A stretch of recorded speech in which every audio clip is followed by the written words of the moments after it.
Everybody doing tonight? Let's see. Oh, sorry, I'm a little late. Welcome.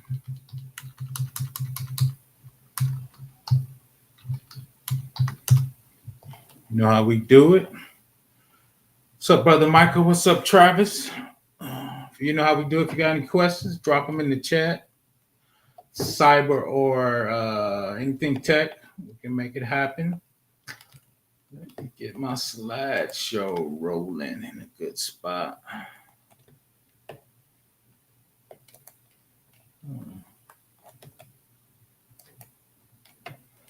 Let's see. You see it right there. We're going to hit that NIST 830. Guide for conducting risk assessments. Some I've done a lot for. Once again, shout out to Brother Michael. Definitely one of the day ones. Shout out to Travis. Shout out to Aloximus. Hopefully I said that right. Shout out to my man Chris Whitlock, always in the GRC study hall. So once again, we're going to get that NIST 30. Love-hate relationships. I just don't see a lot of mature companies doing this 30 at that level from a risk perspective, but we can get on there. Then at the end, we can talk about what I do for companies from risk assessment, small and medium size, kind of do a bottom up, but we're definitely going to get to that. Once again, if you got any questions, put them in the chat. Let me go over there and check on my LinkedIn. People know I be struggle streaming. Let me check on my LinkedIn real quick and we can get to going. I am tired. I need hump day to get here. I probably need to take a few days off around July the 4th, probably. It's kind of a little burnt out, but it's all good. Let's see. Just checking if it ain't let's connect with you, how you can do. Let's see. Just checking out my thing on LinkedIn real quick. Gotta get better at LinkedIn. Struggle streaming. Let's see. Hello. That's my post. So get ready to get to it. Let's see. There I am. So we over here.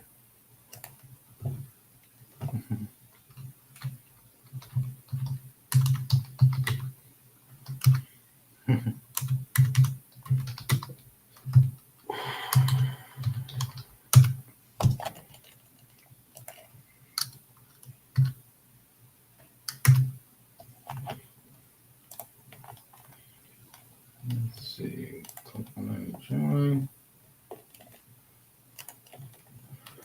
Let's get back to it. Let's get to rolling.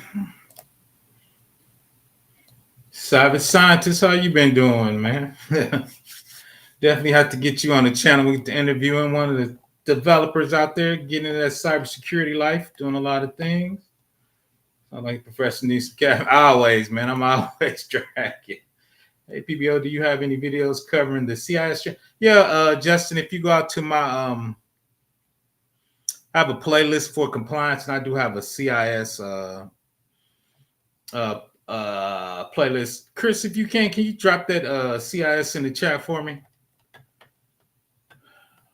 I think you modded up, Chris. Can you drop this CIS chat in there for my man Justin? I wonder if it lets you put links in there. Let's see if you can do that for me, Chris. Let's get going. So, once again, I'm a NIST guy.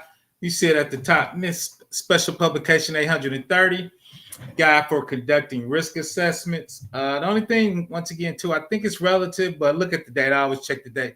They haven't updated this since 2012. That's 12 years old, right? So that's kind of one of my few issues with NIST. Some of their special publications are a little old, but I think it's still relevant. So let's hit it. Risk assessments are used to identify, estimate, and prioritize risks to organizational operations. mission, functions, image, reputation, organizational access, individual and other organizations, the nations resulting from operations and the use of systems. Big thing right here, purpose of a risk assessment is to inform decision makers and support risk and responses by identifying those. So what's the key thing in there? Letting management know what risk they're signing up for, right? So a lot of times when I do risk assessments, and two is auditors are going to want to see it. But a lot of times when you do a risk assessment, you do an executive summary, you telling the senior manager, senior leadership, and now the board of directors want to know because so many people getting hacked. Shout out to Snowflake getting everybody hacked. We talked about that for Ticketmasters, but so what's the risk? Was it identified? And two is from a management perspective, and two, what's your risk? Because when we did Ticketmaster, it was 500 million records times $100 credit monitoring, right? That's $50 billion, right? So that's your upside for risk. Shout out to somebody said, well, you probably can get it for $10, right? Because you buy them at $500 million purchase. That's still $5 billion. So that's your risk for getting ransomware at Ticketmaster. I believe they had cyber insurance. If you looked at their 10K, they said it was no material impact. If 5 billion is no material impact, right, that is cyber insurance. But the big part of that is basically is, did you do a risk assessment on Snowflake? Did you talk about only having a single factor authentication? That's what it seemed that everybody was attacking, right? Did you keep it to your network? Once again, did you have MFA? Were you using encryption? Were you using roles and responsibility, least privilege? Those are all the things that I seem like Ticketmaster could have been a little light on, right? So that risk from a board of directors came out to 50 billion, 5 billion, 1 billion, right? It was a billion with a big B, right? So where was the risk assessment of that?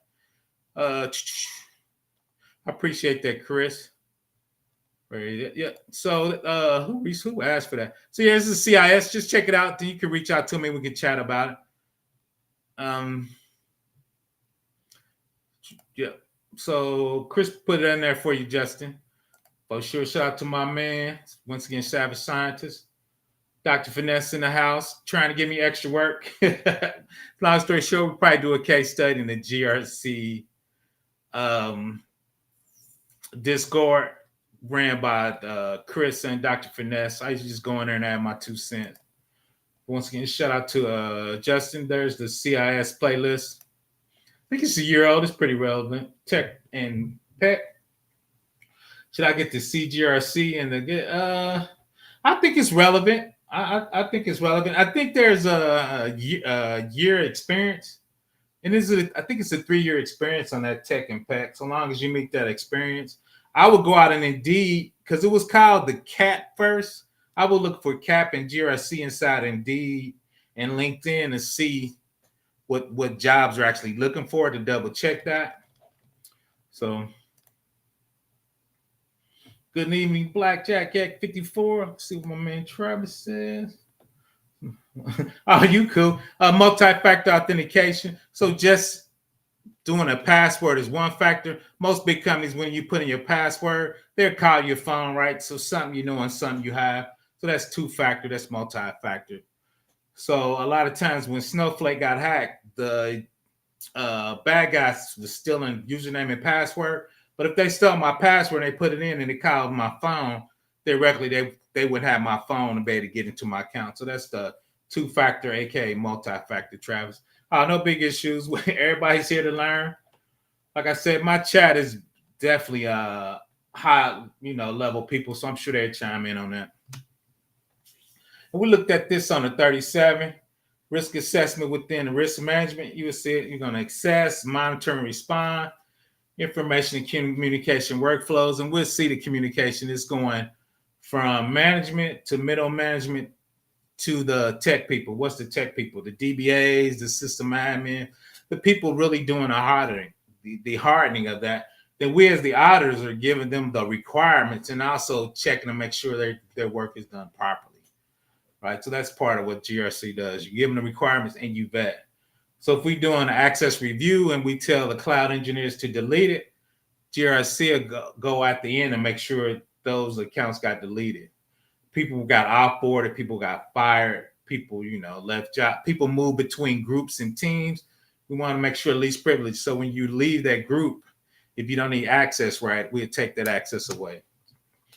So let's dig in a little bit. Risk assessment supports a wide variety of risk-based decisions and activities. We hit some development of information security architect. We talked about this in other videos. What's your networking architecture? What's your database architecture? What's your authentication? What's your encryption? All that builds up to your security architecture. And you as GRC's got to validate that, right? My man just asked for the CIS checks, right? So is that architecture CIS compliant? I'm a STIG guy. Is that DOD? Is that architecture from a security perspective, DOD compliant? All right, there's FISMA, there's HIPAA, there's CJIS for the state police, right? Does that architecture meet that compliance? That's what GRC needs to validate. Definition of interconnection requirements for information systems, including mission and business processes, common infrastructure, support services. Design security solution for information systems and environments of operating include selecting of security controls, information technology, onboarding suppliers and supply chain, that third party. That's really what got Ticketmaster hit. So what's the supply chain and the third party? Snowflake, right? Snowflake is a SaaS service. I think they were running as a SaaS service. So that vendor or supplier didn't have the proper security set up, right? I don't think it was Snowflake's fault. I don't think Ticketmaster did a risk assessment to get the security up to the level they needed to do for the amount of business they do, right? Design of security solutions for information system and environment. Once again, product supply chain and contractors. I thought, authorization or denial of authorization to operate information system or user controls inherited by those systems and common controls. So what's inherited controls? If you're in the cloud or you're in AWS, you're inheriting Azure controls, right? You're inheriting AWS controls. They got their IAM, they got their network controls, they got their configuration controls. Your job is to configure it for the level of security you need. And our job as compliance is to validate that, to make sure it's correct. Let's see. That's MFA. Here in Brazil, the National Data Protection Authority is still producing guides on this. I actually been thinking about doing a good friend of mine from Brazil. So Brazil's coming out with their privacy. And a lot of not a lot, but the continent reaches out to me, continent Africa. They're coming up with their new privacy laws. So a lot of global countries are coming up with privacy. Shout out to Brazil, though. Glad you could join me. Oh, I'm completely. That's right. Oh, you're fine. You're fine. You're fine. You're fine. Now, shout out to Carl. My fault, Yusuf. I need to. Chris been getting on me about that. Yeah, GRC's Wednesday, and I need to pick a day and make that my day. So, Yusuf, I'm working on that. Chris been getting on me like that. I need to pick a day and go on that day. I'm Tuesday, Wednesday, Thursday. So I need to at least pick one day and do that. And I'm gonna make that decision probably next week. It probably is gonna be this time. I like Thursday, Monday Night Football. See. So, but now I need to do better on that. Let's keep going on the slides. Me being an ex-professor, I always gotta have slides. So, risk assessment can support whatever authorization, mission, implementation of security, and operations and maintenance, right? So all this is part of security. All right, onboarding and offboarding. When somebody comes on, do you have job roles? So you can say this person is the developer on this team. These are the roles he's get. This is a DBA. These are the roles he's get, right? He's client server. They're answering the phones. These are the roles. Why would you do that? you can go look at those job functions, make sure they're least privileged, and you're not doing them, adding them one at a time, because you're definitely going to make a mistake. Then two is you can start doing, doing automation on it, right? So when a person joins, you can automatically get, and when person gets released, you get a button and pull out those privileges back out. So that's the reason why you want to get those job roles and functions, business functions, mission, current time frame. So yeah, so there's a lot of things from a risk assessment you hope, especially from a mature organization, that they have set up. So this talks about it from the high level. So you got the organizational framework, risk management. So what includes in that organizational risk framework? A lot of that could be CIS checks. If you go on, you can have CCPA in there. You can have your STIG and your FISMA checks in there. If you look to the left, your risk assumptions, constraints, priorities, and trade-off. What's your risk tolerance and uncertainty? Here, establish your foundation for risk. Delineate your borders for risk-based decisions. And at the bottom, and we're going to talk about these coming up, is your risk assessment process, your risk model, your assessment approach, and your analysis approach to do that risk. So what does that look like for you as an organization? Right? Do you have templates? Or are you scanning? Are you using Rapid7? Or are you using Nexus scanner? There's a few of them out there. Qualsys has a scanner. We'll look at a few of those at a high level, but what risk numbers, and we'll talk about CVEs and CAT 1s and 2s, and how that rolls up to risk for your organization. Risk models define risk factors to be exerted with the risk relationship. Risk factors are characteristics in your risk models as input to determine levels of risk in your risk assessment. Risk factors are also used extensively in risk communication to highlight what strongly affects the level of risk in your particular situation. Right, a lot of people know I did IRS, so big things for the IRS is encryption at rest and encryption at transit. The other big part of risk is they wanted to be FIPS 140-3 encryption. What does that mean? That encryption is sent by the government, and they give it an attestation or a certificate saying that risk or that encryption was done properly. I can say I'm doing AES 256, but unless you open it up and look at it, you're taking my word for it, right? So that's part of what risk are you willing to accept as an organization, right? And once again, I did IRS work, so they had 3 or 4 big things they wanted you to look, and if those things were hidden, that's a level 10, meaning those systems couldn't get an ATO or an authority to operate. So that system couldn't be used to get tax money or DOD type functions. So that's where the risk starts weighing in. If you see the risks, you have vulnerabilities, assets, and threats, and that comes up with your risk. And we're going to look at each one of those. So we're going to talk about, if you do a vulnerability scans, what does that look like? I always put risk and compliance scan. You can scan your systems for a CIS benchmark, right? So how's it hardening, and are you on the latest patches, or what does it consider vulnerable? And 2, it's going to rate those vulnerabilities for you, right? And that's going to roll up into your risk register, into your kind of your risk formula. And we'll dig into that. The threat is any circumstance or event with potential to adversely impact the organization, operation, and assets, individuals, and other organizations or nations through information systems, unauthorized access, destruction, disclosure, or modification of information, or a denial of service, right? That's what a threat is. Threats, events are caused by threat sources. A threat source is characterized the intent and method, target, the exploitation of vulnerability, situation and methods.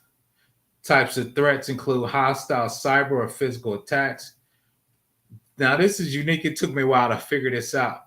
Human error and omission and commission are considered vulnerabilities and threats, right? So your own people are a threat if you're not watching them, you're not making them sign out, you're not making them sign in, you're not helping them so they don't make critical errors to your organization, right? Structural failures, organization control, resources, hardware, software, environmental controls.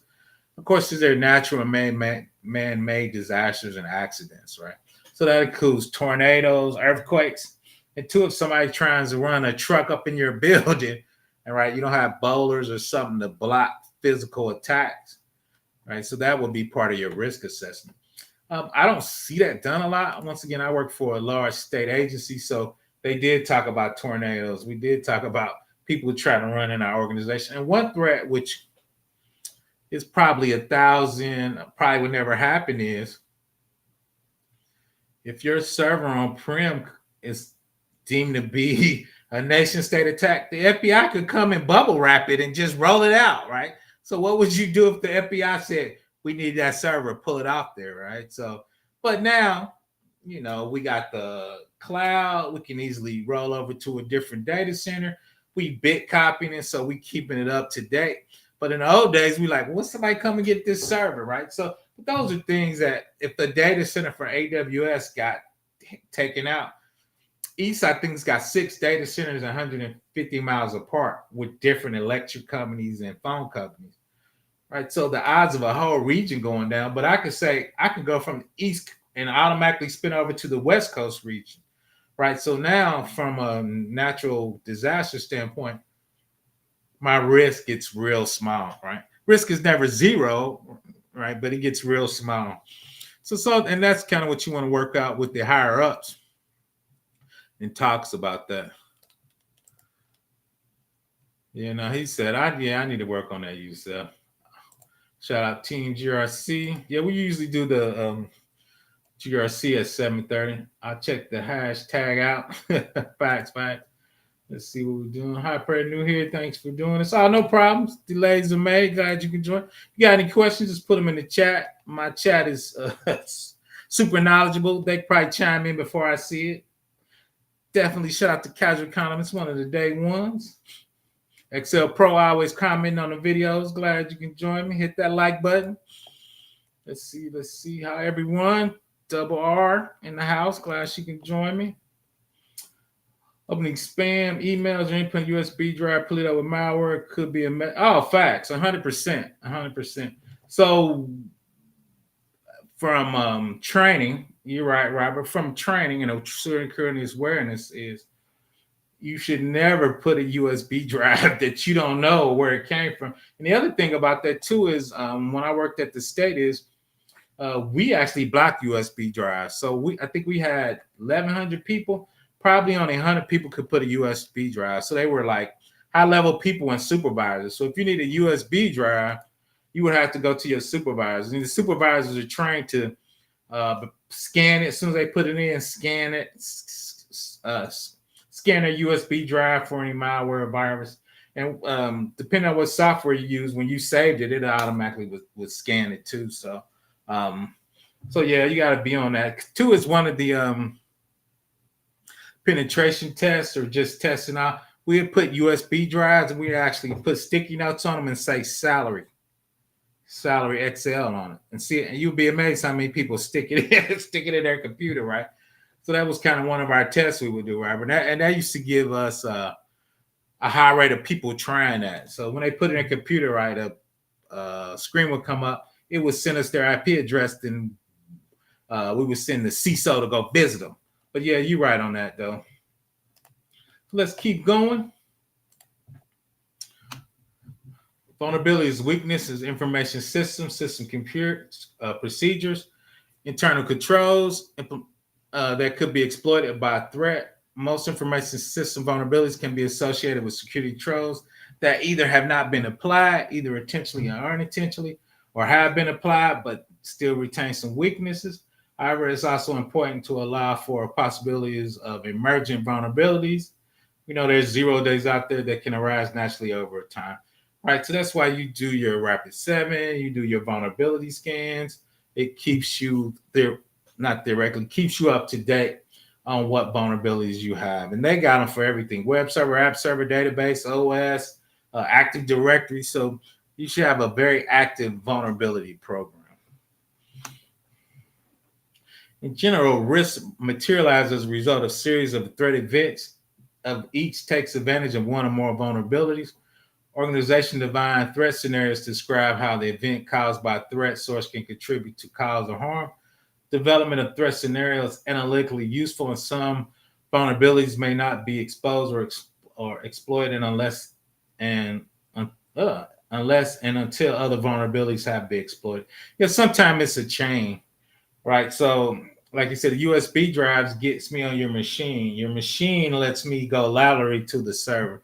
The server lets me go to the Active Directory. The Active Directory lets me use privilege escalation to get a more valuable account, like system admin or DBA or a DevOps programmer. Then with that chain of vulnerabilities, I can actually do damage. Right. And two is when you do your incident response exercise, those are some of the things you need to, even if it's a desktop, walk through and what do you have in place to block that? If somebody did malware from a USB drive, what's your virus protection? Are you using malware? Are you using AI malware that could see if it's changed a little bit, would it pick it up and block it? Right? So those are some of the things from a vulnerability / threat scenario. How would you walk through it and kind of figure it out? That's one thing I've done over a couple of years is lead incident response exercise and work with infrastructure team and development teams to say, okay, this user had malware on their machine and they went laterally. What do we have in place to block that, right? What's documented do we have to stop? If somebody got on a database server with this password, right, what would happen from like an attacker standpoint? I said people are curious about nature. A hacker could just drop USB drive in a parking lot. Something. No, that's true, Travis. And that's one where hopefully your awareness training will talk about that. But you're right. That's one, like I said, we used to do, especially in the cafeteria. Just drop them off in the cab. But you're right, parking lots. And two is what virus protection you have. And two is if a 0-day got on there and your virus scan missed it and it tried to pivot, would you catch the pivot? Is your SIM logging stuff so you can say, okay, that pivots, that's somebody TTP from MITRE. So we should block it and quarantine that machine because that looks funny. Shout out to my man Ty getting definitely off of that penetration test and those type of attacks. But no, you're 100% right. So let's keep rolling.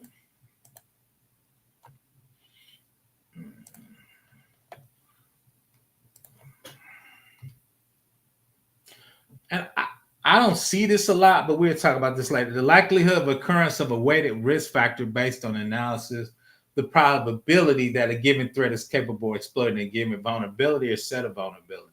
The likelihood risk factor combines with the estimated likelihood of a threat event. So we jump down on bottom. The adversary's intent, the adversary's capability, adversary's targeting for other than adversary threat events. So what's the probability percentage that will work? Most organizations don't have that type of talent in the house to figure out, oh, these are vulnerabilities, these are the issues. But we're going to talk about CIS checks and the Stigs checks at the bottom. They help you do this without you doing a calculation, and we're definitely going to touch on that. But once again, this is a high level and super mature organization, or if you're talking about the risk. So once again, at the end, we're going to talk about how do we combine those things out and let other organizations give us those weighted risk factors or qualitatively ranked what we're looking at from a vulnerability and threat vector. So we definitely going to touch on that a little bit. The level of impact from the threat event is the magnitude of the harm that can be expected results from the consequence of unauthorized disclosure, unauthorized modification of information or destruction. So once again, let's jump at the bottom. The process used to conduct the impact determination, the assumption related to the impact, methods and sources of that. So there's usually a 2-axis vector we really focus on, right? The risk and the impact of that risk, right? So if you got a high risk, but it's low impact, okay, it's 100% it's going to happen, but okay. Our virus protection is going to pick it up. It's a known virus, so it'll be quickly quarantined, right? So high risk, low impact, we don't care. When you got high risk and high impact, we're going to get on a database and they're going to steal everything, right? If it's 100% that they're going to get on a database, it is 100% they're going to steal a database, right? We got a problem, right? So that's kind of from those two, how you relate them. Let's see what my man, I appreciate you, Ty. Please click the like button. Shout out to my man Ty. Let's see. My favorite meme is USB sticking out of a brick wall. Facts. I think I've seen that a couple of times. But the sad part about it, people still use it. But let's keep going. Let's see, how's that looking? That's looking a little fuzzy. I got to do a better job. That's not too bad. So here's the input for the risk framing. What's your threat source? What initiates it, the likelihood of that, the threat event and the sequence. What's your exploits to your vulnerability, the severity of that, and in context, the conditions of it, and what security controls and frameworks are implemented. Then with those vulnerabilities, what is the adverse impact? What risk is the combination? Once again, the impact and the likelihood, the percentage producing, that's your organizational risk. So if you run a snowflake right now, your organizational risk is super high, right? Your vulnerability is high, your impact is high, right? So if this for snowflake is out the charts. Well, I'm gonna roll that back. I'm gonna retract a little bit of that because, and we talked about another video, it's super high if you're using single factor. If you're using MFA multi-factor, right, it would have been a non-event, or your adverse impact would have been a lot smaller. Because once again, it's a high risk, but MFA would block it, right? So your impact would be small. And the sad part about it, and I hate this word, that's basic hygiene, right? Everybody should have had that. So that's the sad part. That's cool, Chris. So that's the sad part. So once again, if you walk through that from a threat source, bad guys stealing your credentials out on the web, threat event was getting in the snowflake, your vulnerabilities was a lot of people weren't changing their password, a lot of people were using single factor, and they actually wasn't locking their accounts after 60 days or 90 days, or forcing them to change it, right? Or non-activity after 30 days should have locked it, right? Those are some, there it is. Keep it pretty basic. And those are simple password hardenings that was out there. And the sad part is we actually looked at Snowflake's documentation, and in big it says set up MFA. So that was once again one of the sad parts about it. But that's how you learn. Especially shout out to Dr. Finesse. If you start giving out people big fines, maybe they'll pay attention. And we talked about in there, organization, the communications we were talking about is here, right? Your top organization, tier 2 is your mission and business processes. 3 is your information systems, right? So you got your C-suite, your middle managers, then 3 tiers, your information systems. And a lot of times when we're talking about this at the end, a lot of times I start out the information systems and go this way, work my way up from bottom up. Right? I think it's much better coming bottom down. But a lot of times when I'm on site, there's some issue they want, or some compliance they're trying to get, or some kind of privacy certification they want. So a lot of times, and once again, we're going to talk a little bit about it. We're going to go bottom up. Shout out again to Mr. Finesse and Chris. They're talking about doing some hands-on practices or hands-on case studies. And so that's what we probably look at one of the case studies. Risk assessment support, risk response direction at the tier. The risk assessment at tier 1, we were looking at it, can affect organizational wide. We're at the C-suite, so we get policies and procedures they have to sign off on. Risk acceptance and avoidance, mitigation and sharing and transfer. C-suite, are we getting cyber insurance? Are we accepting this risk? What risk register are we doing? What's the company's appetite for risk? That's tier 1 at the top. Investments decision, what's our dollars? Procurement, RFIs, RFPs, every software should be review coming in. Once again, that's coming from the C-suite to make sure that happens. Right, conformance of enterprise and / security architecture. What's our security coming from? Once again, probably not the C-suite, but the CTO needs to come up with what is our architecture, our components, and our process and procedure. Right, that's coming from a high-level document that gets implemented once again by the system guys. Monitor strategies and ongoing authorization of information systems and common controls. Once again, coming from the C-suite. What do you want to monitor? What's our compliance? Are we HIPAA? Are we FISMA? Are we CGIS, FBI? Right? All of those policies, procedures, documentation, guidance comes from the top, hopefully. Risk assessment, once again, we're going to do risk assessments, strategies, policies, and guidance. Once again, those strategies comes from the C-suite. Tier 1, focus on organization, operation, assets, and individuals. Examples of some of the risks, the specific types of threats directed at the organization that may be different from other organizations, system weaknesses and deficiency discovered in multiple organizations, potential adverse impact on organization from lost or compromised organizational systems, the use of new information and computer technology such as mobile and cloud. All right, once again, coming from your tier 1 and your upper. Are we bringing our own device? Or are we buying everybody phones? Our consultants and our contractors, are we letting them bring their own device, or are we giving them devices? All right. Usually I work in the government. Usually we give them devices. We don't even let them use their corporate laptops. And we could touch on that. Tier 2 is your mission, business and processes, protection and resiliency requirements, the allocation of enterprise architecture as a part of that. The allocation is encompassed through information security architecture once again. So once again, your mission and your business process, what does that mean? When we collect taxes, right, that's the business processes is collecting taxes. The systems underneath are MongoDB or IIS web server, right? So those systems roll up to a business process. So when we say this business process is high priority, the CC said we can only lose 1 hour of data from the database. We have to roll over to another data center within 4 hours because federal requirements. The business processes and the middle managers make that happen from a budget perspective, people perspective, and requirements perspective, right? The C-suite gives a vision, but when you talk about a business process such as collecting taxes, that's a process in the middle, right? Then we're going to talk about the systems underneath rose up to that.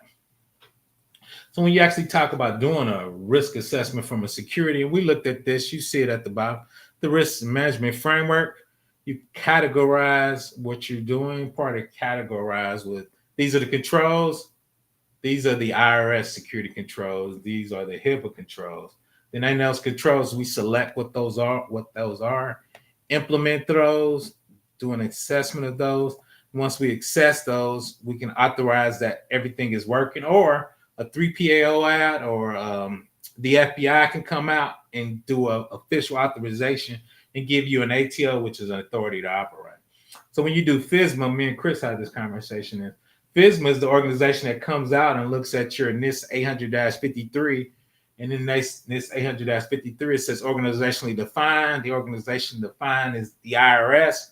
So they could come out and say this system for DOD or the IRS is authorized to get that data. So a lot of times when you do government work, you got to get an authorization, ATO, authority to operate, to actually take that type of data from a federal government or federal entity. Then we just want to monitor it to make sure everything is set up as it should. Then every year we get new controls, new systems, different databases, right? So once again, we have to select new controls, new architecture. Sometimes the policies and procedures get updated. Sometimes they get deleted or moved or given a higher level of importance from a Cat 2 to a Cat 1. We'll talk a little bit about that. But all that is in the risk management framework. And putting in that work. And shout out to Mr. Fernandez. I think he wants to do a big case study on that. I was like, that's too big, but we'll talk about that tomorrow. Oh, there's CEO, yeah, in the PBO course, working on it. Shout out to Space Tacos for joining us. So yeah, we got a video on the NIST 837, delved a little bit more into the risk management framework. I also have a NIST 800-53. I think that's a couple years old. We definitely going to update that and actually start going into each one of these in more detail in that NIST 800-53. My neighbor's been pinging me. I think she wanted to touch a little bit into that CMMC. So I think I'm gonna give her a couple of videos on the CMMC. I got a video on out there for CMC, but delve into it a little more deeper. So let's keep it rolling. Definitely check out Space Tacos. I was definitely in her Discord. She has some great things in there. I need to post a few things in there in Discord and add my little footprint into her Discord. She's doing great things though. Doing great things. So definitely check it out. Let's keep rolling. So we definitely gonna dig into this just a little bit because, like I said, we're gonna do some things that's gonna help us do this, so we don't have to do it from the ground up. So let's go through it. Prepare for an assessment derived from the organizational risk framework. And that's going to be part of, if you have a whole infrastructure architecture diagram, where does the DoD data hit? What systems and what database? That's the scope of our assessment. It wouldn't be everything, only where that data classification goes through your organization or where that systems touch that server or particular technology. Identify the threat source and event, identify vulnerabilities in a predisposed condition, determine the likelihood of the occurrence, determine the magnitude of impact, determine the risk. All right, then over here we got communicate your results. So a lot of times when I do this, I type up an executive summary document and you give that to your manager, give that to the CISO, or give that to the C-suite. And now those documents are actually going to the board of directors, right? When you talk about $500 billion Ticketmaster could be on the hook for, right? The board of directors want to be aware of that. Step 4, maintaining the assessment, right? What does maintaining the assessment mean? I think I just put my toe in there and dive into that. Is every year, once again, the framework like this, it could move frameworks or cassettes got hit. It makes supply chain like 4 times bigger, right? There's more checks, more subfamilies, right? So more things you have to do. So that's where maintaining the assessment, right? Then some of those things got rolled into other security families, but some of those they said they're just going to disappear and something else is more popular for that attack, right? So that's how you talk about maintaining. So we're just going to hit some of the key factors in maintaining those or just those type of assessment. Identify your threat source. I'm gonna give a shout out to MITRE because when you go to MITRE ranks a lot of this stuff and they talk about threat source and TTPs. What's the technique? What's the procedures for those bad guys getting your system? So you don't have to do it. MITRE's already done that for you, right? 2, if you bring up this document, we can talk about tailoring for organization because each organization is going to be a little different. They're going to have different risk appetite, different technology. So you have to tailor it to meet that organizational needs. Determine if the threat sources are relevant in the organization and in scope. Create or update the assessment threat sources. For relevant adversary threats, they got different tables. We might peek at a couple of those. Table D3, D4, and D5. For non-adversarial threats, they had a D6 tailor. Assess the range of effects from threat sources from non-adversarial. A lot of times those are natural, right? A tornado is not a threat source, right? But it's a threat. An earthquake, we're in the Midwest, super small, right? So those are some of the threats that have come up that are not adversarial. Summary key communication, determining the appropriate method, executive briefing, risk assessment, dashboards. Really, hopefully all 3 of those. And that's something I want to do more is talk about Power BI doing dashboards, doing a Rapid7 Nexus scan, or just doing it, even if you do it through spreadsheets and the tech team updates your spreadsheets, roll that up to dashboards so management can get an understanding of what's vulnerable, what's not, what areas are most vulnerable. Because a lot of times when you ask them from an IT perspective, They don't know because that information is not getting up to them. Communicate risk results to a designated organizational stakeholder. That's usually the CIO and the CISO. Share the risk assessment results, supporting evidence according with organizational policies and procedures. So if you look at NIST, they usually have a board, and on that board, they have security personnel. A lot of times it's risk for the whole company. So that board or that division should be getting that document, once again, dashboards to figure out what that risk is. And two is in that documentation, we've looked at a little bit of, here's all the appendix with those informations in it. Like they said, C1 acronyms, threat sources, threat events, vulnerability, likelihood of occurrence, impact, risk determination, forming risk response. So all those are in the appendix, so you can dig in there a little more if you want to pull that out. Once again, I very rarely see that in real life, and then even in large companies going to that level. So most people know these is a Stig. So what's a Stig? A Stig is basically, and I pull out the 2019. You see right there, there's 33 highs, 257 medium, and 14 lows. This is always a bell curve, right? You have a few highs, a lot of mediums, and a few lows. Those mediums are where you can talk about accepting risk, mitigation, alternative hardening you're going to do if you can't specifically do it. Cat 1s usually mean you have to do these because these are attacked and out in the wild. So when we were talking about the probability and attacks and the what's hot and what are the threat actors, and we're going to read this. The Cat 1 actually does that for you. So it tells you what it went out there and looked at to see what's happening, right? So let's see what's out there. Shout out to, once again, Space Taco. She give my man Chris a shout out. Uh-oh, CMC is hot, right? Yeah, it is hot. It is hot. So I need to get out there. Chris, can you drop my compliance link out there for Nicolette Gardner? Of course, she's actually on the LinkedIn side. Can you do that for me, Chris? Man, I know I'm working you today. Can you drop that on the LinkedIn side for me? I don't know if you can see it over there. Let me know. I know you were talking about leaving. If you could do that for me. Mike V, what's good with your bro? First time.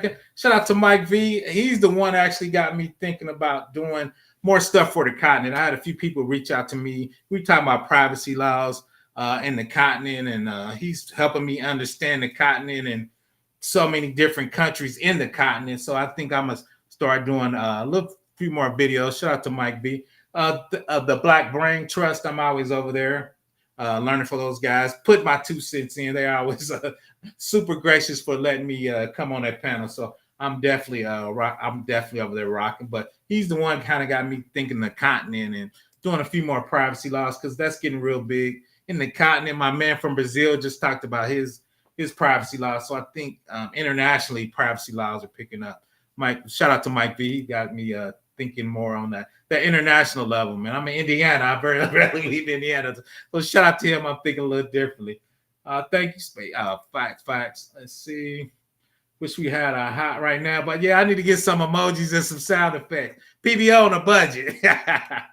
Let's keep rolling. Salute. Shout out to Wild Dog. Definitely check him out. Yeah, Tech Bro, I wouldn't say replacing it, especially from a DoD standpoint. NIST and Stigs went together for DoD. They definitely pushing CMMC super hard. I actually was at a dinner where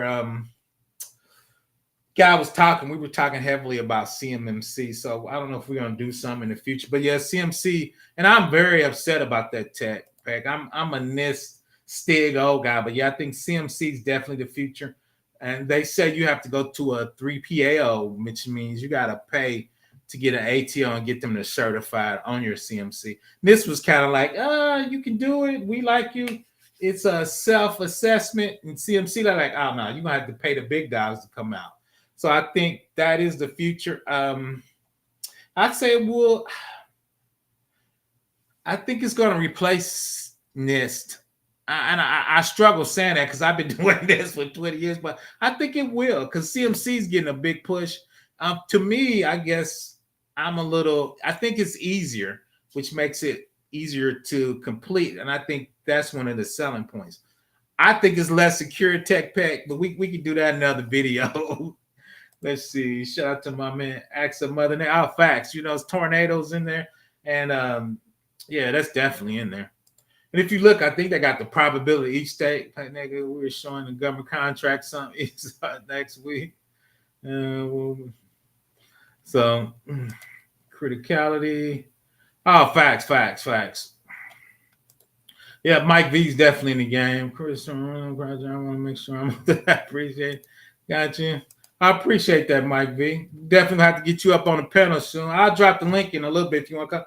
I think NIST. Yeah, I think so. The government just seems to be pushing so hard. I'm a NIST guy, so it's really hard for me to say. It just seems like CMC is just so hot right now. So let's look at these Cat 1s and 2s. So like we talked about, if we read it, the Stig Category 1 controls coverage is setting most at the risk serious exploitation. So when they talk about risk and the probability, Cat 1s tells you these are being attacked in the wilds and these are, at that high level. So you don't have to do it. And we'll look again at one of the checks from the Stig. So the Stig check tells you, hey, it's being exploited, malicious attack. These vulnerabilities are the most significant threat of the wider network. If unchecked, a Cat 1 vulnerability are likely to directly lead to data breaches and loss of service. So NIST/DOD is helping you do that, so you don't have to do it. You don't, like Mike said, you don't have to look at the probability and the impact. The Stig levels kind of do that for you, right? So Cat 1 meaning exploiting the wild, it's going to take you out. You're going to be paying a fine and you're going to be paying credit monitoring. So and 2 is from a DOD's perspective, they want you to fix Cat 1s in 30 days and you got to fix them as is. You can't come up with a compensating control. They want you to fix it as it is. The Cat 2s cover setting of vulnerabilities that have the potential to result in a cybersecurity, although the risk of an incident is still high. Cat 2s would not cause immediate loss in the system integrity as outlined in the Cat 1. So that's why a lot of times I do the Stigs, because once again, they do a lot of that for you, right? So I chopped that out, but I just pulled out, this is Cat 1, Windows 2019 servers, a lot of those out there. Active Directory data files must only allow system and administrator access. I've seen stuff where they let developers in there for test areas. No, you got to be a system administrator. You got to put a ticket in there. You see in the description, improper access, permission data files can only allow unauthorized users to read, modify, or delete data or the audit trail. So that tells you that vulnerabilities V93029. So when we do our dashboard, that's going to be the finding, that's going to be the description, and that's going to tell us if that's fixed or if it's a finding, meaning we need to fix it. And once we see it, we're going to put the clock on it and says you got 30 days to fix it. You get a 7-day email. Day 0 is going to go to your manager and it's going to go to the CISO, all right? Because he needs to come out because we can't have any Cat 1. So we're going to need to call your boss's boss, right? So that's where the Stigs come in. And once again, we looked at a high means it's being attacked in the wild. It's a high probability. So you don't have to do those calculations. Once again, the Stig does that for you. A lot of people don't like Stigs. And 2, if you look at, this is vulnerability scan. You can use Rapid7 or LexisNexis. So if your Microsoft is not patched or you have services up you don't need, that's the 9.8 in red, right? So that means you need to fix it. And all those numbers roll up into our risk register, right? So if you got a Cat 1 that's high, if you got a 10 that's high, you got a whole bunch of those on a whole bunch of systems, you have a high probability of getting hacked and your risk level is high, right? So we didn't do any calculations. We didn't do any impact analysis. Once again, our vulnerability scanner did it and our compliance scanner did it, right, with the Stigs. So you can use LexisNexis, Rapid7, Qual6. You can tell it to use the Stigs to scan, or you can do vulnerability scans. We do both of those, right? So those numbers are going to help you with your risk assessment. So a lot of times small companies reach out to me. So a lot of times is I was like, let's get a vulnerability scan. What's these numbers? Are these open? And at the other ones, do you have Cat 1s and 2s? Or how many Cat 1s? And I think how many 8s and above do you have on your vulnerability scan? That's going to help us come up with risk. And two is if it's high, we're going to put those in a risk register. And like we talked about earlier, is these systems roll up into business functions. Those business functions should be rated. And if that's a high profile business function or deemed a high level from the C-suite, and it has Cat 1s and CVs of 10, right? That is your impact with your business function, right? So that's what the business leaders really want to talk about. I don't usually talk about the Microsoft message queue. This is going to, once again, I work for a tax office. The tax systems use this. That's the number one system for how we fund the state. It has a 9.8. We got a high risk from an enterprise issue now, right? In the enterprise business function. So that's a lot of times how we break that down. These, I think that's a Nexus scan and that's a Rapid7 scan. So a lot of times you can get dashboards, a probability out the box. We talk a little bit more about that. Once again, have a vulnerability program and a compliance program. And how do you roll that up, once again, to your organization? Because leaders love seeing stuff in red. I used to get calls. Hi, I got a lot of red. What does that mean? That's not good, big boss. We got to get to work. So then two is, I might have to go to the application team. I might have to go to the DBA team. I might have to go to DevSecOps. What's wrong with our pipeline? We got some vulnerabilities in our pipeline. Somebody could have steal our code or figure out vulnerabilities. So that's how you would use that. And once again, we'll talk about that a little later. Fine. Okay. Appreciate you, Chris.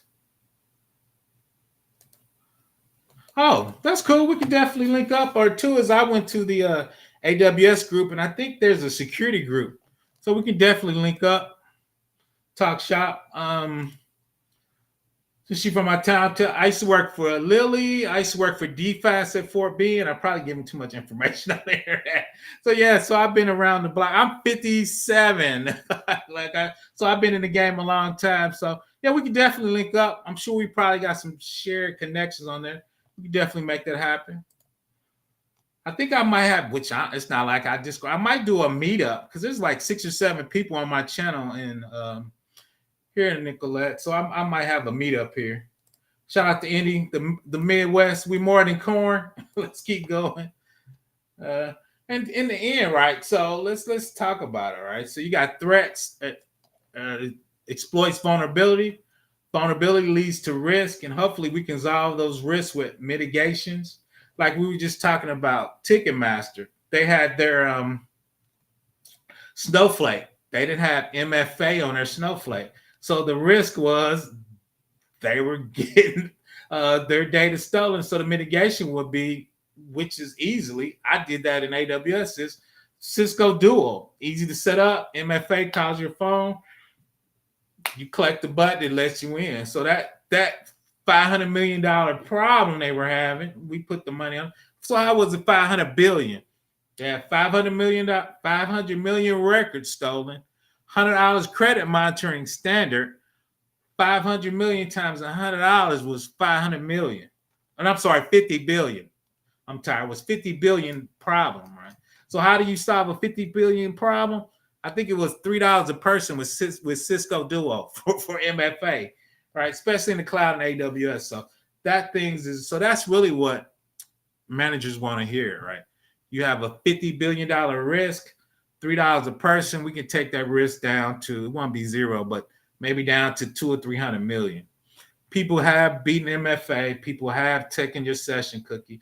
I think it was the golden ticket where they took your session out of Active Directory, right, to steal your MFA. So MFA is not 100% proof, but for this particular one, because people didn't change their password. The other thing too is your password should expire 90 or even 6 months. That would have cut probably another 90% of that MFA and expiring passwords. So this $50 billion risk is cut down to 10 million because we expire password and we got MFA. Right, and that's what your boss want to hear. That's you adding value to it. Let me drop the link. I've been chit-chatting and keep it going. If anybody want to come up, let's see. If anybody got any questions, let's see. I'll drop the link. Let's see. Fact, shout out to that. And that's the sad thing. And I hate this term. basic hygiene. Shout out to Miss Verness. He talked about that. Just basic hygiene. Why am I in there twice? Oh, that was me. That's me. I'm not in there twice. Let me go to.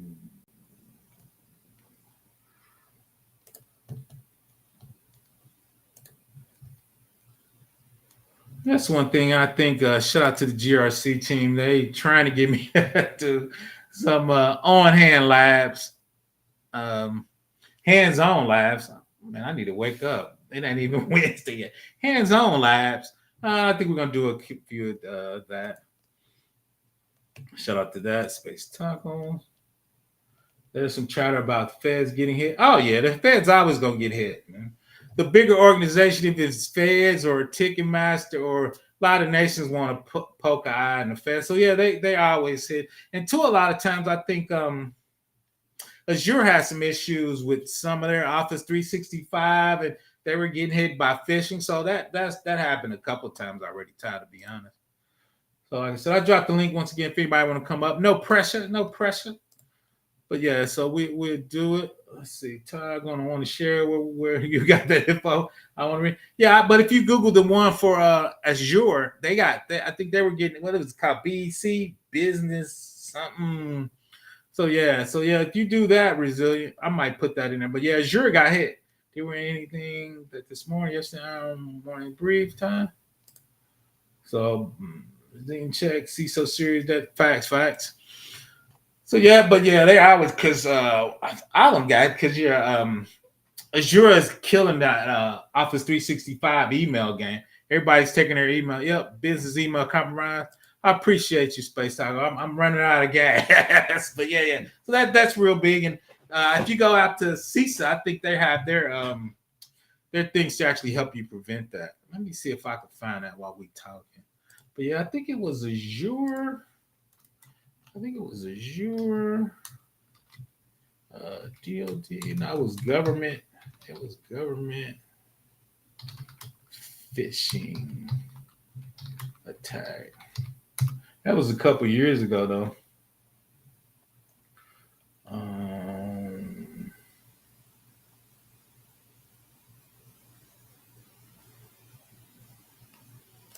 Yeah, here's one. I'll drop it in the chat. They were talking about them getting keys. Yeah, we were scrambling. I'm not a big Azure guy. I need to get better. I'm definitely going to start doing AWS. That's the one in 2023 where they were getting corporate accounts breached. They said it was the Chinese, so I dropped that at the end. Like I said, that's a little older. I think my man Ty got something a little. But yeah, so that's like I said, that's and when you house everybody's information, a la Azure and AWS, that's over 50% of all the big companies are on there. I mean, so they control the market. So they're definitely going to get attacked by those. So I'll drop that again. Yeah, I got to do a little better on LinkedIn.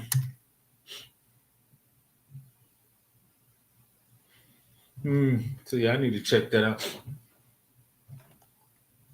So yeah, I try to do NIST at least every other week. And once again, I'm gonna start doing my AWS, talking about security architecture. And from that security architecture, what is GRC plays a role in there. Somebody reached out to me and it was a little harder than I anticipated. Once again, everybody know I do Fed work, and somebody said, good friend of mine, mentor to me, he goes, how do I keep all our data? Once again, we do DL. We're in CONUS inside the continental United States. I said, oh, just get the AWS WAF. He goes, I want to spend $3,000 a month. Is there another way to do it? And I was like, I don't know. So I had to start digging. And so with AWS WAF, you can keep all your data within the United States, which is a federal requirement. I think it's a CMC requirement also. Then the other part of that, what did we do? I think we did a Route 53, and inside Route 53, you could tell what regions you wanted to be able to go through to certain regions. So when you go to Route 53, you put your URL, your IP address on it. Then the IP address tells you what region, if you want to go east, west, or Chicago, or roll over to Ireland. But I think on there you can say only look at these particular regions.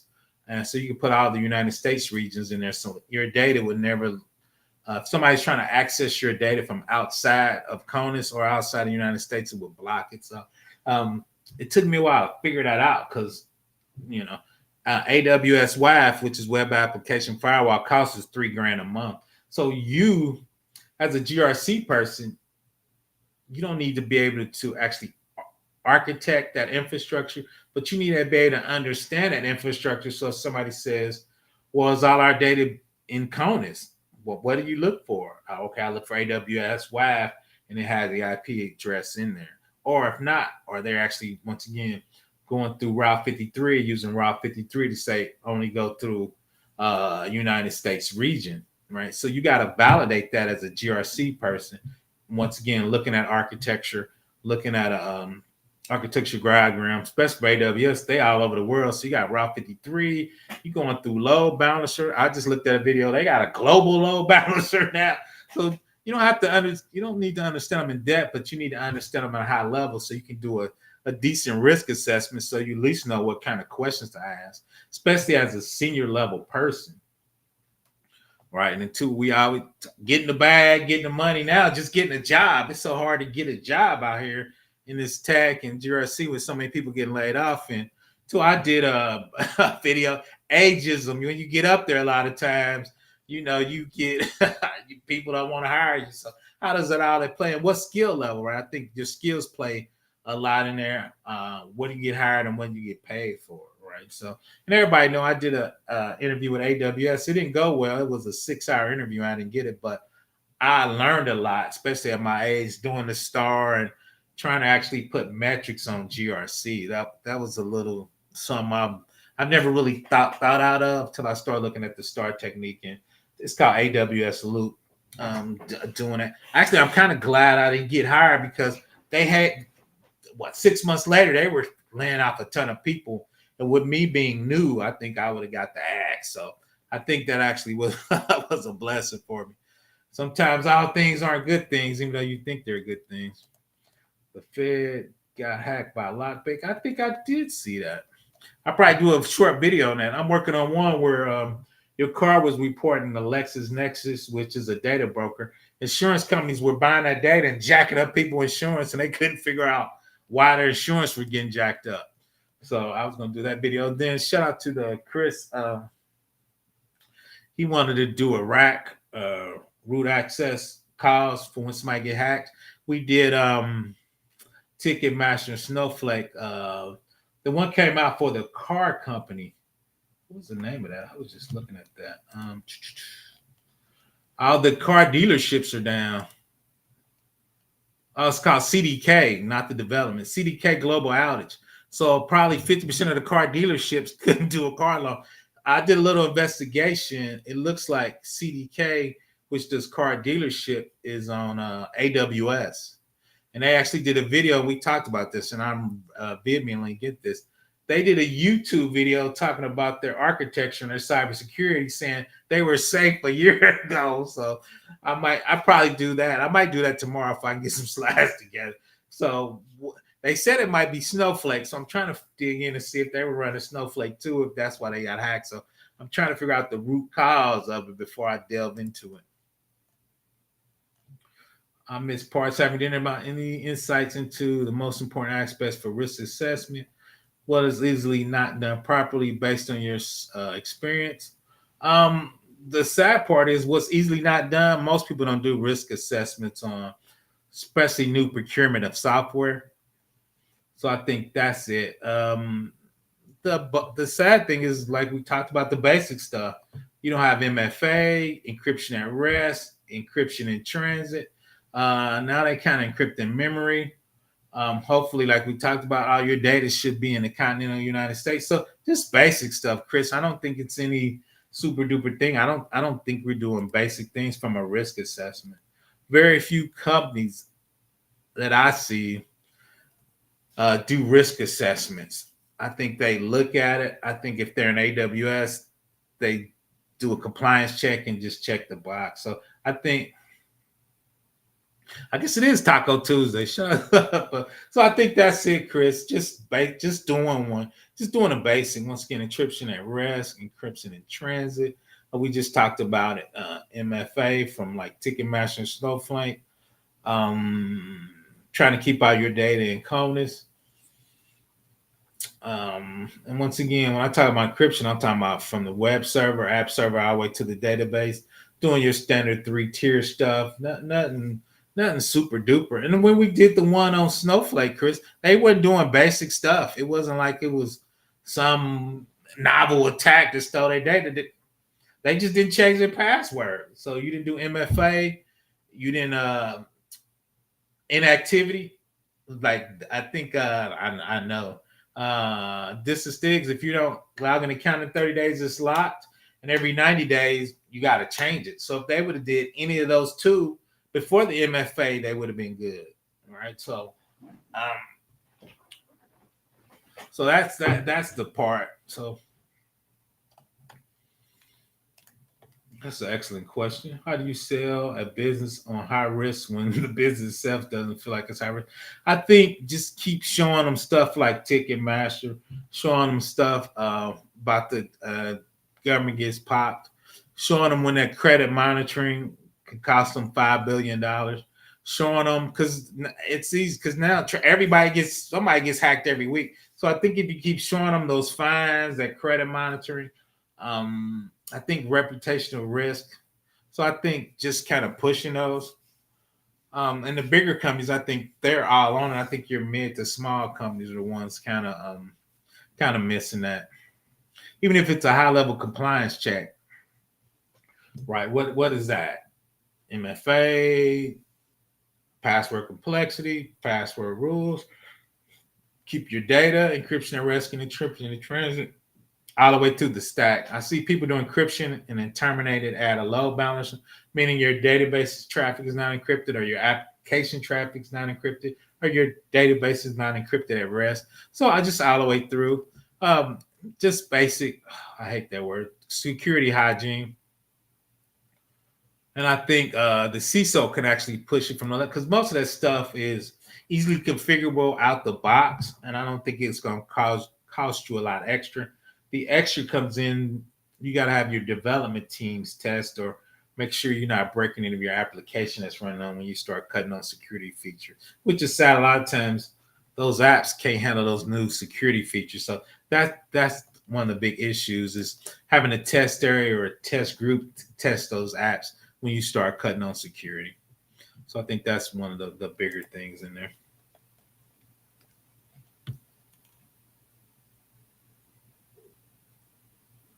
No, I agree with you. And I didn't do a good job. I'm glad you said that, Space Taco. When I say passwords, I really mean passphrases. And part of MFA is your phone and your privilege accounts, your DBAs, web admin, and essays. They should have 3 factors. You should do your phone and have to put a YubiKey in there. So she's correct. She's dropping gems tonight. That YubiKey. And actually, I'm gonna try to set that up. I'm gonna start labbing and showing my labs on AWS. I have MFA, but you can actually buy a YubiKey for AWS. I might show that YubiKey while we're talking. And it wasn't bad. So I think I'm gonna buy a YubiKey and test that out. Now that you bring it up, let me show that YubiKey. That's kind of, let me see. I got all my comments over there. Thank you. I'm hearing that. Okay, thanks. Okay, it's showing up. I was checking on my my LinkedIn. I be struggle streaming on LinkedIn. Yeah, AWS YubiKey. Let's see. There it is. They're gonna show it. Show the key. Here it is. So I need to stop talking. I'm always talking. I'm gonna do something, but let's see. Let's see what my man flipped. So we showed the YubiKey. What's good, Professor? Why is risk assessment neglected so much? It's not like assessment's most technical part. I think you're 100% right. I think it's neglected because it's from a high level risk part. And I think people are just really getting into risk. I think people just took the word of a vendor saying it's secure or it can do encryption or it won't be a problem. So, and two is it's just extra manpower. I was talking to a friend of mine in GRC. I don't want to say her name. She worked for a government agency. They had 300 applications. So the question is, how do you start doing security assessments on 300 applications when you have none? Flip the dream digital. So what I told her, Flip, is rank your business functions, which you should be doing for business impact analysis. When you rank them, those business functions uses those applications, SaaS, PaaS, IaaS, these programs. Those business function rankings will tell you which assessments you need to do first, right? So I wouldn't overdo it. I wouldn't do no super calculation. I would just say rank them. Rank them by divisions, get the C-suite in there, rank your top 100, start at the top and get busy. I think people too, Flip, analysis by paralysis. I think they get, they start thinking about, I got 100 apps or I got 200. Just pick some and start.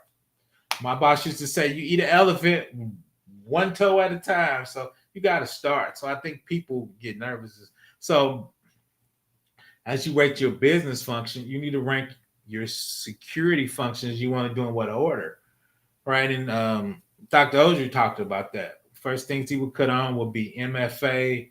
I think he said SIM, right? So what part of organization do you need and how do you rank it? And what do your business functions you rank? What do they need to support those business functions? So I think people get a little confused and get overwhelmed. That's what I see a lot of times is I would just say, roll your sleeves up and get dirty. That was one of my things I like to say. So now shout out to Space Taco. She's actually mentioned this. Let's see. Let me get Flip out there. So we're just going to prove. So YubiKey.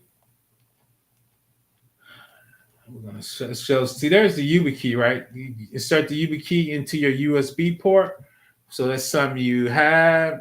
That's something you know, right? So it's your phone. They would have to steal your phone, which people can clone phones, right? But physically taking your YubiKey and getting those both at the same time for 3-factor, that's on another. So this, and I put it in the chat, walks through, shout out to AWS, from 23, it tells you, just kind of walks through enabling YubiKey security as part of an MFA device for IM users. And your IM users, you're going to say, I want to do these high privilege, once again, DBAs, SA, security, DevSecOps, right? So it shows you how to do that. YubiKey, and shout out to Space Tacos. She mentioned that. So I want to, give her a shout out for that. Let's see, Travis, would you recommend CERT, GRC cert breaking this down? I don't know. Sec Plus is pretty high. I would go to Indeed, Travis, and put GRC out there, and it used to be called a CAT. I don't think a lot of people are looking for it. I think those, and I have my man Chris chime in and Dr. Finesse. I think those skills are warranted. I just don't know how much value over the Security Plus. I don't think the GRC has more value than the Security Plus. Oh yeah, that's big. That's actually on mine. Shout out to Mike V. Oh, let me hit Ty real quick. Yeah, SIM jacking phones right now. So that's where your YubiKey, if somebody got your phone, they wouldn't have your YubiKey, right? So and I think you can actually do 3-factor. I think you can figure out those to work at the same time. So once again, your DBA, shout out to people with security in there. Yep, for risk, GRC. So yeah, check that out, Travis. My man Mike V's risk. Mike, does that have a experience? I know the CISP you have 5 years for the risk, the CR. I need to look at that. You know if you need 5 years for that or 3 years? Because I thought the CISA, CSM, CISP, I know that's a different agency, but I thought you need, I don't know, how much experience do you have? But Mike's right, that's hot. Along with, shout out to my man Chris, the CIPP for privacy is hot. So I'm tired. I'm putting too much pressure. I'm studying for the CISP. Shout out to Mike. I want to do the risk. Then I want to do the CIPP for privacy. Right? But I'm 57. I ain't got much time left, so I got to get it where I can get it. But now Mike's right. That risk is hot. And once again, the CIPP for privacy is hot. Now, okay, Mike said they reduced it. Vietnam, oh yeah, facts. Yeah, I used that at it's been years before I used that. RAS cars were making a comeback, so they were coming back. Let's see. You see, it makes me think of come on, Space Taco. No, they reduced. You just need a degree. You need a degree. Okay. Chris thinks it's 3 years. Okay. I have to do a little research. Or is it 3 years if you don't have a degree, Chris? Try, yeah. So you probably have to get a couple. You had to do a little check on that. 2 years. So yeah, we have to do a little stuff. But yeah, risk is good. GRC. I think with your Security Plus should be good enough, Travis, with your 2 years. Let me roll that back. I said to Travis. So many people are getting laid off. I wouldn't say it's saturated. I think you got to come up kind of, I wouldn't say with a unique skill set, a skill set that's easily identified your employer. I think that's where Chris is coming from. And Mr. Finesse, I think he went to bed. But I think that's why we want to do, we want to do more labs. So I think Chris is trying. Shout out to Chris. He's trying to get me to do some hands-on labs, which I've been saying forever. I keep saying I'm gonna do a course, but I'm tired. But so I think that's the play, Travis. We talked about that a little bit. Getting labs that you can build a portfolio. So when people are interviewing you, you can send to your portfolio. So we can talk about this. Could be one setting up a YubiKey, right? That's actually a security engineering trait, but from a GRC, you got to be able to validate that they set that up right. So doing those hands-on lab, Travis, I think will be the upkeep of that to get to skill up and once again have employers something for you to look at. I'm all about the So shout out to the Chris. He's been pinging me, and I've been talking about doing lives. When I got demonetized by YouTube, that kind of threw me off a little bit, Travis. So I wanted to do memberships on YouTube, low cost, and just do some lives. But I don't know. I'm thinking about doing Moodle training. I don't know. So that kind of threw me off. It's gonna be amazing. Shout out to Chris. He's been trying to get me to do live. So since I've been stalling, I've been putting a few things on CGRC and assisting Chris. Those guys be out there grinding. So, but once again, shout out to Mike V. I got to do a few things for the continent. He had me thinking about, like I said, I think I had 4 or 5 people reach out to me talking about privacy from the continent. So that got me thinking that once again, Africa's been upgrading their privacy. I had something lined up to do video on, and I never did, so I got to get that back in the pipeline. I'm gonna stay a little longer, answer a few more questions. If anybody want to come up, you can. If not, no pressure. Check us out tomorrow at 7:30 on Do I got your email? Mike B? I think I do. I'll look it up. If not, you want me to reach out to the Black Brain Trust and get it from there? Or if you're not, if you go to my email's on there too. I gotta do a better job. Or check it out. You can go to ProfessorBlackOps@gmail.com. I gotta do a better job checking my email. I check it like every 2 weeks. But yeah, we could, like I said, Mike B got me thinking a little differently on that global tip. There are a lot of CGRs. I know if you generate a list of lab ideas, that would be dope. We've been talking about it from ever, to be honest, Space Tacos. The guys, I'm calling them my guys, the Chris's, Dr. Finesse. Now, Travis, everybody's trying to get me to do them. So I think less talking from me and more doing Space Tacos. So we were talking about doing we did a little one. Chris started, but we didn't get the traction we wanted. to do a full a risk assessment for a small company. Once again, a lot of people know I'm a GRS AWS fanboy, so I've got 4 AWS certs. So I like to keep those skills up. So I was going to do mine at AWS. I was going to build a 3-tier VPC. Then part of that VPC is us doing assessment, like we just walked through. What's the Stigs on a IS web server? What's the IS if we have a C# or ASP.NET code, right? You can do 3-tier.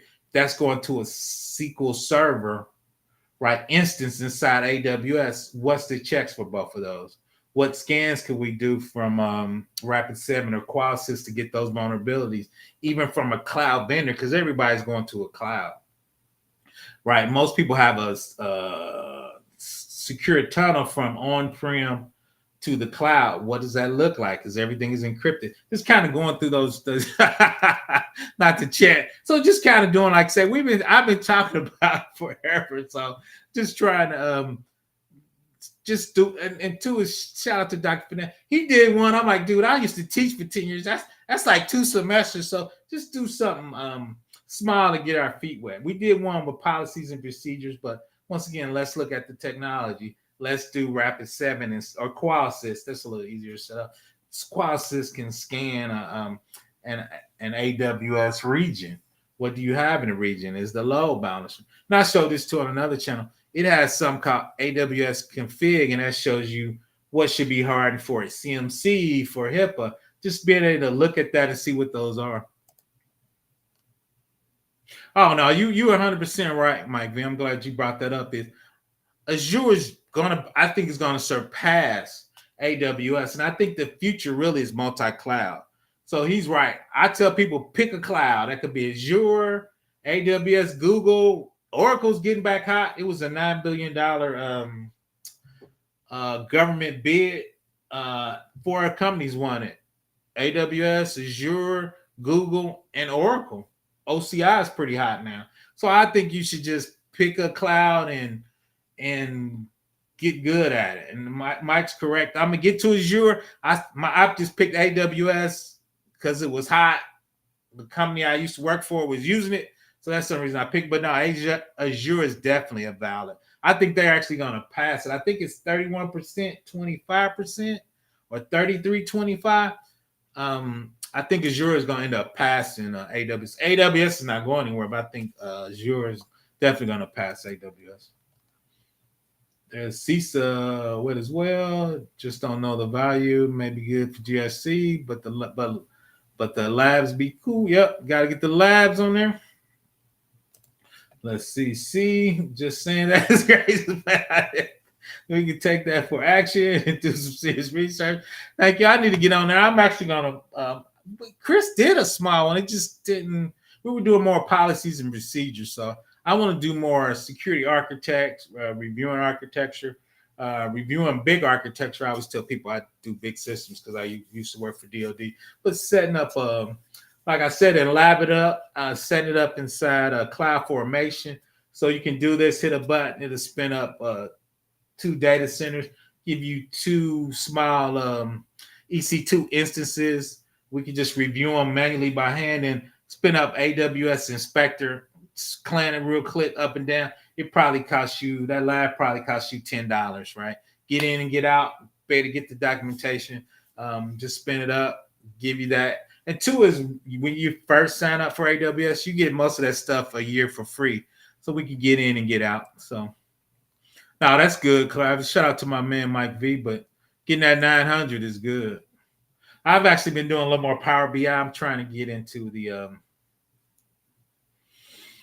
so you can set up so your bosses can see everybody's using it. Everybody's using visualization. So trying to get my visualization set up for management coming from a GRC perspective. No, facts. AI is definitely out there.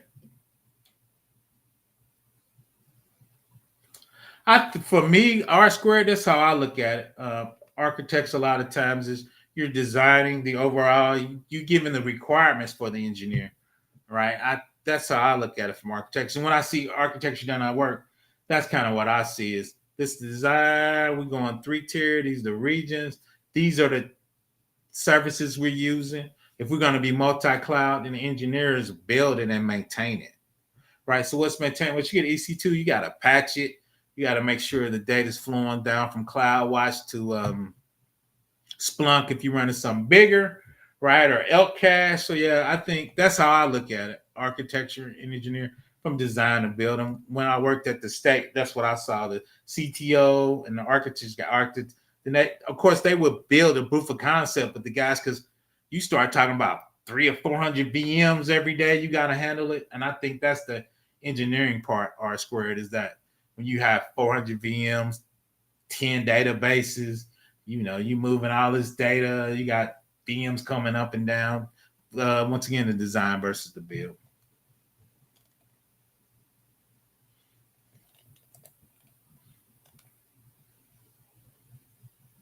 Fact. So Mike's right there with me. Because a lot of times I see engineers go rogue and they try to do do services. People aren't, I guess they don't believe the organization is mature. So the things I was doing was getting comfortable with EC2s. I call that the basic. Then I went to Lambda, all right, which is platform as a service. You put your code in Lambda, it spins up your EC2 underneath, right? More serverless architecture. So I was trying to get more serverless architecture. And the thing I'm late on, and I should have been starting on that, is the containers, right? Shout out on separation. Containers, everybody's EKSing and Dockering it, right? I wouldn't even call it future. A lot of mature organizations are already there, right? So I think from a GRC and understanding architecture, I need to get better at containers because I haven't really done jack with containers. I've read about them, but I haven't even spun one up. Even in I take that back. I spun one Docker container up in the lab. I haven't really labbed. Now I done labbed EC2, 3 tiers, load balancers, serverless. I've done a ton of lambdas. I've done Java. I've a ton of architecture out there. So I've done a ton of that on AWS. I have done very little with containers. So that's one thing I need to 2024 is get my container game up. Even from a GRC perspective and understanding nodes and tasks. Like I said, I need to get much better at that. I'm a little light at that. Whew. I have to think about that, to be honest, Travis. I've done assessments. A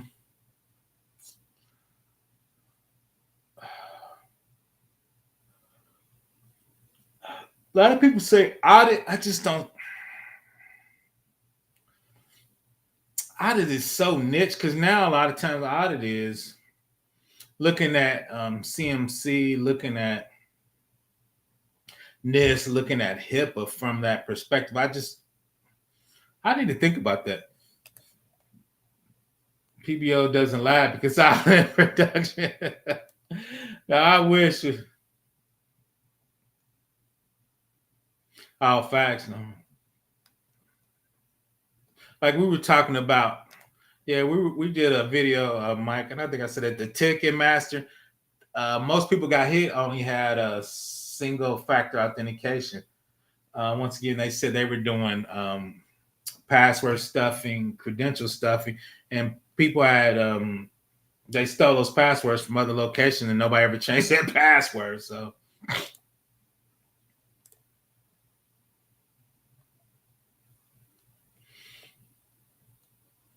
Yeah, I didn't want Mike's in the game. I didn't want to give too much information about him unless he wanted to give his information on his own. So I don't know. It's just so many. And two is remote jobs are becoming less and they're hard to get. So I think if you go on prem, I think that'll help you out. But I'll let Mike V chime in on that one too.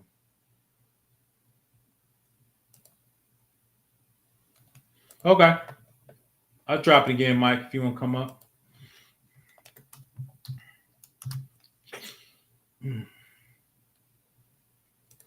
So once again, I think the YubiKey, the one did I drop that in there?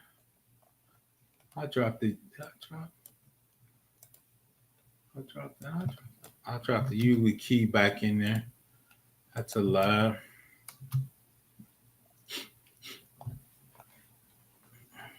So that's the YubiKey lab right there. So the top one with the studio is the link for Mike or anybody wants to come up. You can join. That's the YubiKey one. So that could be a lab. Set up MFA with the YubiKey receiver, 3-tier phone, YubiKey, password, phone, and YubiKey. What's up, Mike? Can you hear me? Can you hear me? Yeah, you Crystal. What's going on, my brother? Just working, man. Just trying to, do some interesting content. I haven't chopped it up with you in a while, man. It's good to hear from you, though. It's nice hearing from you. I'll be in the clouds over there on y'all sometime. Okay. Always in the cloud. Y'all be getting a little spicy over there sometimes. So. Yeah. We're gonna try to move away from a lot of that, man. I got some more tech talks coming up this weekend, so yeah, I saw. we break Shout it out down. to y'all. I saw y'all doing a few pre-recorded. I thought that was new for y'all. I kind of got some of y'all pre-recorded. Yeah, it increased the subscribers, man. The metrics show that pre-records are better than live streams. So yeah, I think that too. I think pre-recorded helped my subscriber count, but getting monetized, you need those hours. Live stream help you with the hours, but now you're right. So yeah, let me just really chop it up with you really quickly, because I think Christopher is actually bringing up an interesting question. In regards to GRC, you and I know we both kind of work in the same area of GRC in terms of like compliance and vulnerabilities and things of that nature. But the reason why I made that statement in your chat room was that I think that GRC is going to come back, because a lot of the time that with these breaches, what we're seeing is someone didn't patch something, you know, you had some kind of compliance failure somewhere and it was ignored. The governance was not enforceable, or it was just poor to begin with. I think that part is, a lot of states are going to start hammering down on what were your processes before, what was your governance structure like before. I saw a case about a week or so ago, maybe 2 weeks ago. I think it was in New Jersey or maybe Pennsylvania. The state is actually going after the CISO, because they said the CISO was actually incompetent, based on the track record, that's why this breach even happened. And so they're starting to go back and do these forensic analysis and follow up with these questions at the state level and say, hey, you're responsible for all of these sort of operational procedures, and you failed to address any of these things. That's your job as a CISO. And so now, instead of the ish going, going downhill, the ish is actually flying back up to the top. And so now you would have to identify, and from what I heard recently is they may start making CISOs register with their certification numbers now with the state. So now you have to hold your CISSP, you have to hold your CSIM, or you have to hold your, I think, and if CISOs have to hold it, everybody else on the team is going to have to hold it too. So if you got a Security Plus, you got a CRISC or whatever certification, I think you may start having to, if you're going to work on government-based systems, you may have to start registering with the state for the sort of certifications that you have, so that people can verify who you are when you touch these systems. And so I think you're going to see a whole lot of changes over the next election cycle, with federal government getting involved, state governments getting involved, and saying, you're responsible for the lack of privacy. You're responsible for data loss, or data compliance and security on-prem, in the cloud, wherever it is. You're responsible ultimately for this. And if you're, for companies that are deploying applications, I think that they're going to be on the hook as well. You're not going to be able to just say, oh, well, shared responsibility. Not exactly. They're going to start coming after these folks too. So.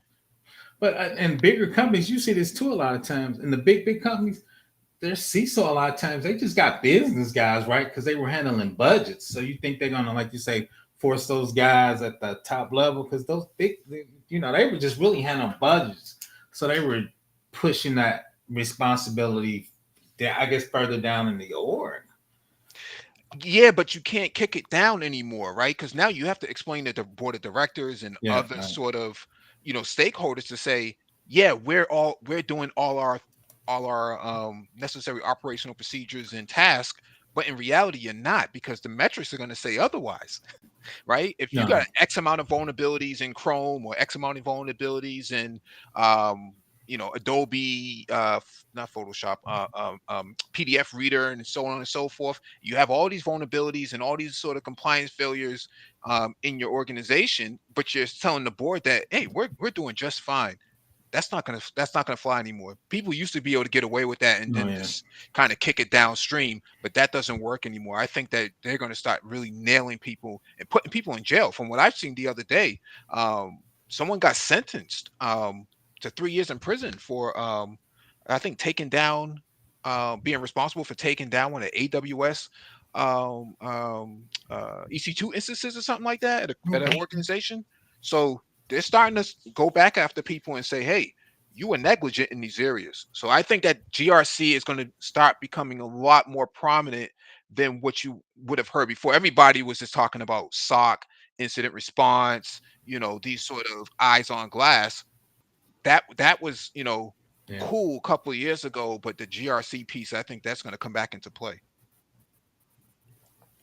No, like you said, like you said, that's getting hot because, like you said, now board of directors are asking because now you get 500 million times 100. That was like $50 billion for the Ticketmaster credit monitoring. Like you said, those dollars are big. So now the board of directors is, like you said, are starting to ask questions about security and what we're doing. And two is the board of directors are starting to ask for people with security experience so they can do oversight on the security part of their organization. So that's getting super interesting. Well, there's a new role that's out now, Prof, called BISO, I saw that. Business Information Security Officer. So now this person sits in between the CISO and stakeholders within the organization. So they're not necessarily doing the implementation, but they serve as a buffer in between the CISO and the rest of the boards or the rest of the stakeholders in the organization. And so they're not necessarily the engineers, but they're the liaison between CISO, architects, engineers, analysts, and the board. And so now you have to, or if anybody was in that position, they would have to um, translate, a lot of your security knowledge and understanding to those stakeholders so that they have a better understanding of what they're getting themselves into. And so, for example, if you wanted to bring on Microsoft Copilot, what's going to happen here is your BISO is going to have to explain in layman's terms and in more technical terms to those stakeholders why or why not this is a good idea to have these sort of have Microsoft Copilot or any other GPT sort of platform implemented in the environment. Why are you doing that? Typically, we were doing that type of stuff from a architectural review, right? Before you can even get to that point, we're going over the architectural review. We're determining what the value is of that product before we even onboard it. And if you can't come up with a justification, that's not going to be onboarded. I'm sorry. Yeah. We actually have a board to talk about those particular AI chat GPT things so they can get a handle. I guess too is I've seen a couple of those. Is that a failing of IT and the CISO? We weren't communicating well, so they put another BISO role in there. You think that's why they got created? Yeah, I think that that part is creating that, that sort of that you don't want CISOs having to explain these sort of things because they're busy with other things explaining to directors and other organizations depending on how big the organization is. I think if your organization is bigger than 500 people, I think then that's when you start bringing in the BISO, so that you can have these sort of honest conversations around some of the new technologies that's coming on board. You see, let me read this question. Travis says, "Isn't GRC kind of like a BISO, a liaison between security, technology, and business?" I don't think so, Travis. Um, No. because when I do GRC, I talk about compliance and like you said, findings. I talk about more risk. A lot of times, risk doesn't really roll up to a specific business function. We talk about the business function, but I think they kind of put that glue on there a little better. What's your take on that, Mike? I think that security managers and BSOs are going to be different because they have different responsibilities. BSOs may not have all of the all of the what do you Tech call it? stuff. Well, not so much as tech stuff, but they don't have all of the decision making power. They don't have Okay. decision making power in that regard. They only serve as a intermediary between security and those other non-security stakeholders.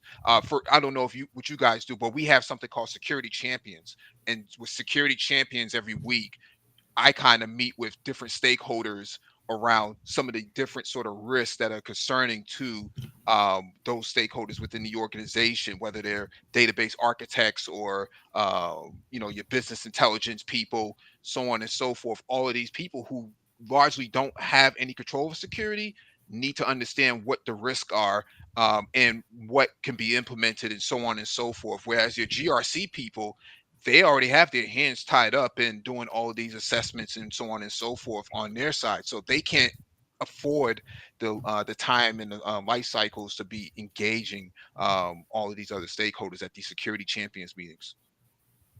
No, that makes sense. Like you said, it's yeah. I don't think we're not quite that sophisticated yet on that.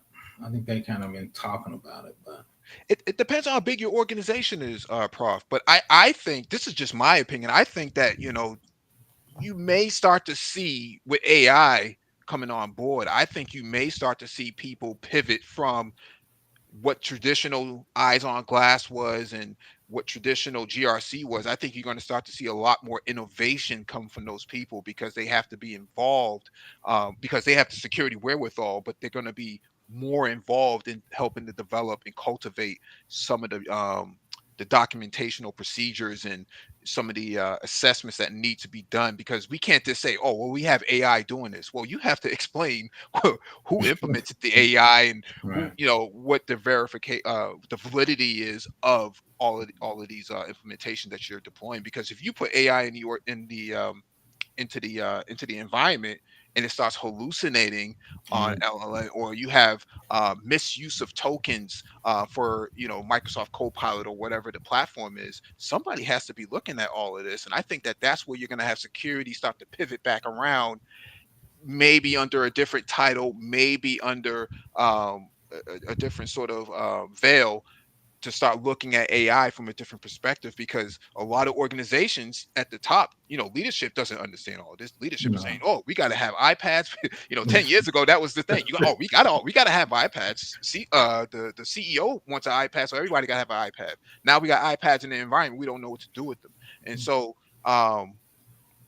same thing is going to be with Microsoft Copilot and some of these other AI platforms. I think that you're going to start to see a lot more uh, need to start understanding all of these various AI agents, all of these sort of various agents that's within, RPAs and things like that, robotic processes start Mhm. to come into play. And no one is really looking at any of this, right? We don't know where the vulnerabilities are. We don't know where what the functionality is of this. Because look at what happened with Ivanti a few months ago. Everybody who had Ivanti for VPN access, no one knew that your code, or that code that developed Ivanti, was that old, for one, and two, that was going to be exploitable. Yeah. That's completely out of our control. We have no idea. We could do all the security scans all we want to. That was not going to be picked up by any of your vulnerability management tools, any of your AV or EDR tools. That was never going to be picked up. So I don't want to take up too much of your time, man. I know you're kind of tired, but I just wanted to come up and explain that. No, that's perfect. No, I was rolling with it. No, that no, like you said, I think that's an excellent point. And two is, I think people, and we had a problem with this. You're gonna have AI accidentally feeding other AIs, so you're gonna have more than hallucination, right? They can try to talk themselves into different stuff. It's like you said, you got to understand how that stuff works and really the shared responsibility. You can have AI making data that's getting absorbed by other AI, and maybe somebody missed that in a security review, like you said. So there's a lot of things I think that's going to start popping up that's a little different and new with AI. So it's going to be super interesting.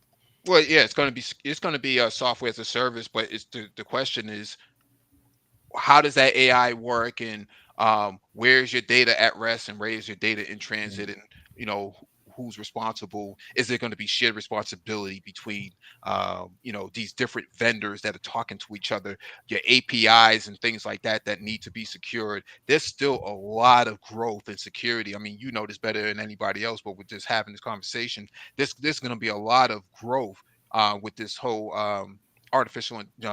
generative artificial intelligence. I think that there's going to be a lot of opportunity that's going to come from that, from the GRC side, because that's what's been missing the whole time. Now, this is the last question, real quick, Mike. Hmm. It's delayed, man. He said, "I guess pretty soon, no one would want to be the CISO in fear of getting prosecuted." What's your thoughts on that? You think that's going to scare people? I think you're going to start to see maybe a security council come up. Hmm. Maybe you might have a lot more security stakeholders um, that may be feeding that sort of intel to the CISO, so that they're not completely isolated and they're not completely uh, making these sort of decisions on their own. Yeah, I think I've seen, like you said, a lot of CISOs getting more input. So hopefully, like you said, they're not on an island. And two, delays. I think it's kind of expensive, but a lot of CISOs have errors and omissions, so you can kind of get cyber insurance. Long story short, which I talked to FBI agent, he said the odds of me getting sued at my level is small, but I got $3 million umbrella insurance if I mess something up. He said the odds of me actually doing it, because the CIOs up there, board of directors, the Hmm. CISO, manager. But he said, so he'd never seen anybody go that low. I think it was Equifax. They fired the CEO, the CIO, and the CISO when they got hacked, because I think they lost half the United States data. So Yeah, 143 million records, and then you yeah. start talking about states that have their own sort of privacy and data laws in place for security. In Massachusetts, it's $50 per record that you lose. Oh yeah. If you lost 143 million records, you're bankrupt. If depending on what organization you are, Equifax might be an exception, but if you're another organization like a hospital or something like that, Oh, you you too. lose that many records, you're out of business. I think that's why people are trying to pay the extra money and get cyber insurance, and they're helping cyber insurance. But like you said, if negligent, cyber insurance is not going to pick it up. But I think people are trying to get that cyber insurance. Yeah, absolutely. But insurance might be cheaper if you just had more trained people, if you kept the training up in the organization and No, you had people getting certified and you paid them a living wage, because even that is starting to come into play as well. People going to need a lot more money, based on inflation and things like that, adjusted cost of living. So we outsourcing all that, Mike. I mean, they outsourcing IT, security. They send all that stuff overseas now, so it's going to be interesting. yeah, absolutely. Well, I don't know if you're right about that, because we do have like VM set up for our offshore people so that they don't have a physical device, right? If Yeah. we if we come into a situation where we think an employee might be going rogue or something like that, or we need to just terminate a person, we just cut, that VM, and then they're completely terminated. So Yeah, what we were doing is VDI, because mhm. Azure's got their VDI, AWS, and two, so they can use their own machine. But you get in the sandbox in the VDI, and we can just cut them for the VDI. And the VDI is onshore in United States, so I think a lot of people are trying to go that VDI route. So Yeah, delays made is making a very good point. Companies keep cutting IT because some director of operations or some CISO or whoever it is, the CTO or your director of IT operations, goes on LinkedIn and says, "Hey, I helped my company save 25% on IT on their IT budget by sending things offshore."